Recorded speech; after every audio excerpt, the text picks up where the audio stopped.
இயேசு நாமத்தில் வாழ்த்துக்கள். புலம்பல் 3ஆம் அதிகாரம் 40வது வசனம். நாம் நம்முடைய வழிகளை சோதித்து ஆராய்ந்து கர்த்தரிடத்தில் திரும்ப கடவோம். இந்த நாள் நம்ம ஆண்டவரிடத்தில் திரும்புகிற நாள். நம்முடைய வழிகள் எப்படி இருக்கிறது என்பது சோதித்து ஆராய்ந்து கர்த்தருக்கு நேராக நம்முடைய வாழ்க்கையை திரும்புவதற்கு வேதம் நமக்கு ஆலோசனை சொல்லுகிறது. உலகத்தின் வழிகள் அது கோணலும் மாறுபாடுமான வழிகள், அது சட்டதிட்டங்களை மீறுகிற ஒரு வழிகள், நியாயப்பிரமாணத்தை விட்டு விலகுகிற ஒரு வழிகள், முரட்டாட்டமான வழிகள், இப்படிப்பட்ட வழிகளில் ஒரு வேளை நம்ம நடந்து கொண்டிருக்கலாம். இன்னும் நம்ம எதிர்பார்க்குற ஆசீர்வாதம் ஏன் வரல? நம்முடைய வழிகளை கொஞ்சம் ஆராய்ஞ்சு பாருங்கள். கர்த்தர் சொல்லுகிற வழிகளில், வேதத்தின் வழிகளில், அவருக்கு பிரியமான வழிகளை நம்ம நடக்கிறோமா? அவருடைய வழிகளில் நம்ம கடைபிடிக்கிறோமா? அவர் சொன்ன வார்த்தையின்படி என்னுடைய வாழ்க்கை ஜீவிதம் எப்படி இருக்கிறது? சற்று ஆராய்ந்து பார்க்குற நாள் இந்த நாள். இந்த ஓய்வு நாள், இந்த ஆண்டவருடைய மனமகிழ்ச்சியினால் ஆலயத்துக்கு நம்ம போகிறது நோக்கம் அவரிடத்தில் திரும்புவதற்கும் அவரை பற்றி பிடித்து கொள்வதற்கும். நம்ம ஆண்டவரை பிடித்து கொள்கிற நாள் இந்த நாள். ஆண்டவருடைய ஆசீர்வாதத்தை பெற்றுக்கொள்கிற நாள் இந்த நாள். ஆண்டவரை நம்ம ஆராதிக்க போகிறோம். ஆண்டவரே, என் வழி எப்படி இருக்குது? இந்த வாரம் முழுவதும் நான் எப்படி நடந்திருக்கிறேன்?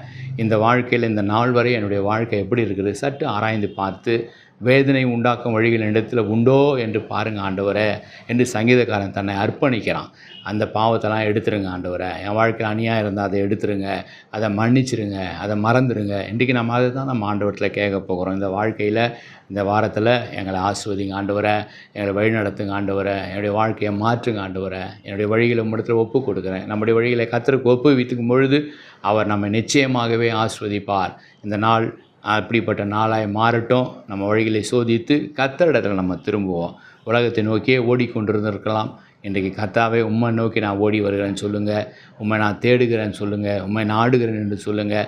நிச்சயமாகவே இந்த ஞாயிற்றுக்கிழமை கர்த்தர் நம்மை ஆசீர்வதிக்கிற நாளாய் மாறும். ஆசீர்வதிப்பார். ஜெபிப்போம். அன்பின் பிதாவே, கோலனும் மாறுபாடான வழிகள், முரட்டாட்டமான வழிகள், உமக்கு பிரியமில்லாத வழிகள் ஏதாவது எங்கள் வாழ்க்கையில் இருந்தால் எங்களை சோதித்து, எங்களை ஆசீர்வதித்து, எங்களை ஆண்டவரே மன்னித்து, எங்களை நல்ல வழியில் நடத்த இந்த நாளை நீங்கள் வைத்திருக்கிறீங்க. இந்த நாளில் நாங்கள் அப்படிப்பட்ட வழியை தெரிந்து கொண்டு அந்த வழியில் நடக்க எங்களுக்கு உதவி செய்யுங்க ஆண்டவரே. எங்களை தாழ்த்தி ஒப்பு கொடுக்குறோம், எங்களை அர்ப்பணிக்கிறோம். இந்த நாளில் எங்கெல்லாம் உம்முடைய ஆலயங்களில் ஆராதனை நடந்து கொண்டு இருக்கிறதோ, நடைபெறப் போகிறதோ, ஒவ்வொரு ஆராதனைகளையும் நீங்கள் ஆசீர்வதித்து, வெறுமையாய் வருகிறவர்களை நிறைவாய் நீங்கள் நடத்துங்க. துக்கத்தோடு வருவங்களை சந்தோஷமாய் அனுப்புங்க ஆண்டவரே. குழப்பத்தோடு வருவங்களுக்கு உம்முடைய ஆலோசனை தந்து அனுப்புங்க ஆண்டவர். வியாதியோடு வருவங்களுக்கு ஆரோக்கியத்தோடு நீங்கள் திருப்பி அனுப்புங்க.